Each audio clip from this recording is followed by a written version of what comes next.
النهارده هنجرب ونشوف مين احسن كشري في اسوان. ايه ده بتصور وبتاكل وكمان من غيري؟ ما اقدرش، تعال. لا ده انا طالما فيها اكلك برامج يا جدعان. طيب يعني النهارده هنعمل ايه يا عم كوبا؟ النهارده هنجرب 4 مطاعم كشري معروفه في اسوان، ونشوف مين احسن واحد بيعمل كشري في اسوان. فدول اشهر 4 مطاعم في اسوان بتعمل كشري، كلهم بسعر واحد اللي هو 20 جنيه، يعني كل دول بنفس السعر ب 20 جنيه ما عدا البدري ب 15 جنيه. مبدئيا كده التقييم هيبقى على ايه بالظبط؟ من 1 ل 10، يعني مثلا انت جربت الطبق ده اديله 5 مثلا، فاهم؟ بعد كده هنجمع التقييمات بتاعتنا في الاخر ونشوف مين احسن كشري في اسوان. شوف مين احسن كشري في اسوان. يلا بينا نبدا. واول واحد معانا هنجربه هو كشري الصفار. وطبعا بيجي زي ما انتم شايفين كيس الشطه بتاعته مغلف، والدقه بتاعته برضه ايه؟ مغلفه.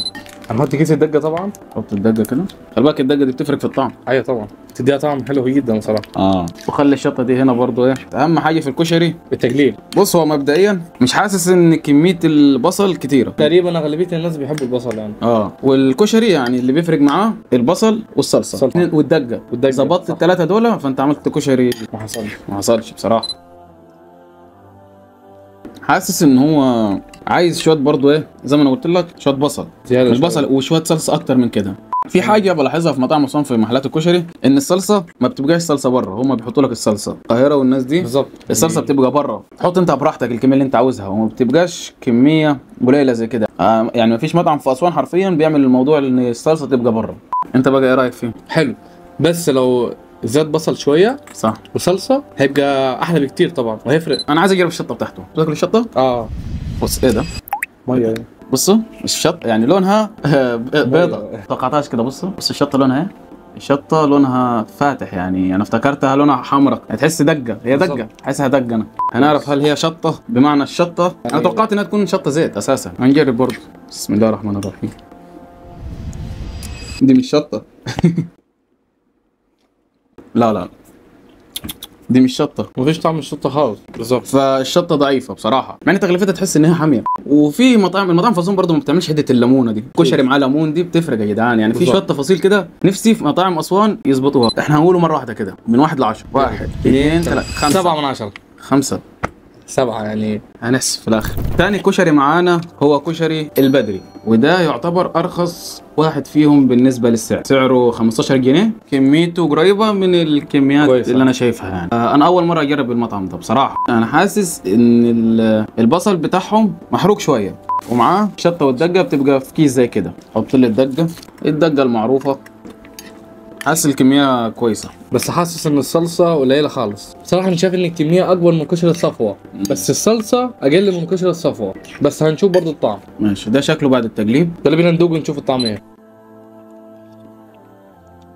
بصوا البصل المحروق الحرق باين، يعني تحس انت بتاكل حاجه محروقه. بالنسبه للصلصه فهي معدومه شويه، يعني مش موجوده. هو قليله خالص. هو كميته كويسه، هو كميه كويسه وسعره كويس، بس كطعم صلصه او الصلصه نفسها لا مش حاسسها مميزه بصراحه. فندي تقييم. هنعد 1 2 3 وندي تقييم مفاجئ. 1 2 3 3.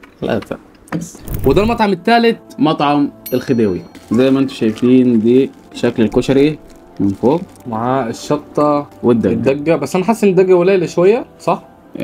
قليله. بص الخديوي انا حاسس ان البصل يعني كميه البصل اللي فيه حاسسها كويسه، حتى الحمص برضو يعني شويه، وكله بنفس السعر اللي هو 20 جنيه. كميه بتاعت الخديوي اكبر واحد لحد الان وسعره 20 جنيه لحد دلوقتي. هو اكبر كميه، هو مكتر الكميه بس الدقه بالظبط. وملاحظ حاجه، رز بشعريه، عارف انت؟ مقلب برضه. بس برضه اللي يفرق معانا في الاخر الطعم. لا هو مظابط الموضوع بصراحه، ولحد دلوقتي الخديوي ظابط الموضوع. بسم الله الرحمن الرحيم. كويس، حاسه كويس، بس برضه الدقه بتفرق. كميه الدقه قليله، يعني قليله خالص، بس الصلصه مظبوطه بصراحه. لا ليه طعمه مميز. انا حاسس انه طعمه مميز الكشري ده، فيه بهارات لذيذه. ايوه احنا ممكن نحط شطه. طيب هنشوف الشطه بتاعته. غرق يعني لا شطه خفيفه بس اقوى من الصفوه. مقبوله. حلوه. فالخديوي لحد دلوقتي معانا كويس يعني. 1 2 3 6. انت 6. انا 7 بصراحه. نخش في رابع مطعم معانا، كشري علي بابا. من المطاعم برضو المعروفه خالص في الكشري في اسوان علي بابا ده. انا بقى اللي لفت نظري بصراحه، اللفت نظري في الشطه زيت، وادي الدقه بتاعتهم برضو كوب قليس كله كويس. يلا حط الدقه بتاعتنا. اقلب اقلب اقلب اقلب. شقلب وقلب. انا نفسي في ليمونه، نفسي في والله. ليمونه، اصل انا بقلب الليمون بيفرق. اكتبوا لنا تحت في الكومنتات لو عايزين نعمل جزء تاني عن مثلا اكلات تانية زي الكبده والحواوشي. بسم الله الرحمن الرحيم. صلصه كتير بس مش قويه، طعمها خفيف شويه. حاسس ان البصل قليل برضو. الصلصه كميتها كويسه مش وحشه، ملهاش طعم، مش قويه مش مميزه بالظبط، ولا الدقه مميزه، مع ان الدقه والصلصه ده هم اللي بيودوا طعم في حته ثانيه. البصل هنا قليل بصراحه. الشطه زي اوعى وشك يا معلم، اوعى الحرقان. شطه نار. احط لك كميه اكتر عشان تحس، ولا يمكن انا عشان يعني انا سحبت شويه من روح اشرب ميه، روح اشرب ميه. طيب ده اخر مطعم معانا كان هو علي بابا. ندي رقم 1 2 3 4 5. طيب وبكده نكون وصلنا لنتيجة الحلقة بتاعتنا النهاردة. آخر مركز معانا كان البدري. للأسف ما كانش أحسن حاجة بصراحة. يجي بعده في المرتبة الثالثة وهو علي بابا، مطعم علي بابا. علي بابا برضو كان حلو في الشطة بتاعته. يجي معانا بقى في المركز الثاني وهو الصفوة. مطعم الصفوة من المطاعم المعروفة في أسوان. التغليف كان أحسنهم بصراحة، الشطة بتاعتهم كانت معدومة. يجي بقى في المركز الأول واللي فاجأني طبعا صراحة أنا برضو اتفاجأت. كان الخديوي. مطعم الخديوي في أسوان، ولكن مش أحسن مطعم كشري أنا جربته. بالظبط. الكشري في أسوان محتاج يتخدم أكتر من كده، من ناحية الشطة، من ناحية الصلصة مثلا، الصلصة، طريقة التقديم، الباكج برضو. الباكج يعني الباكج الصفوة كان معقول حلو بصراحة. ولكن يعني احنا هنقول ان الخديوي احسن مطعم كشري في اسوان حاليا.